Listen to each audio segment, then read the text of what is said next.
For certain, collaboration is really a tactic. I think that it's not an idea, and you can't rest. Marketers still have to go to work every day and come up with great ideas that people want to share and talk about. So I don't think it's a replacement solution in this idea of collaboration, co-creation. I think it's a smart way to get more out of your marketing, and it's also a way to give agencies to consumers and make them part of the process. I think now that the reality of that of social media and the way it's shaped brands now is that brands aren't in control. They're just not as much as they once were, and consumers do have a lot more say about what products are going to be released, what the products are going to be like.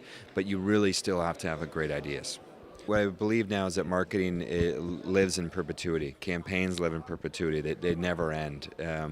You can still have a launch it and leave it mentality, but that's consumers are interacting with your brand 24/7, 365 days a year. And if you're not having a dialogue with them or interacting with them, they're going to talk about you. And they may talk about you in ways you don't necessarily like. So it's important now when you're thinking about how you market and reach consumers is to think about things more in this idea of perpetual beta. You launch something, you're continually changing it, iterating it, listening to your consumers and adjusting the experience to best meet their needs.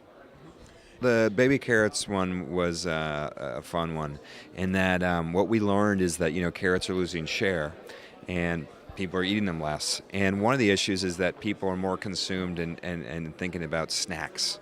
And snack culture really dominates the airwaves, particularly in the U.S. and online. And what we found is that our best tactic was to actually make carrots a snack rather than a veggie. And so we relegated the big carrots to the veggie category. It made sense. You go home, you cook them, put in your meal. But the baby carrots seemed perfect to be a snack. They had that the same equities that snacks do. They were sweet, they were bright, they were orange, and they're crunchy and small. They were easy to take with you. So our strategy really was to, again, put them in the snack category. When you start putting the snack category, you start looking around at the advertising and marketing that's happening there, and it has a certain style and tone. It's very over the top and brash, and so our idea was to get attention, was to speak that language, poke fun at it a little bit, and satirize it. And so we ended up with the line of "eat 'em like junk food." And so that really was the kind of the creative idea that we used in all sorts of media.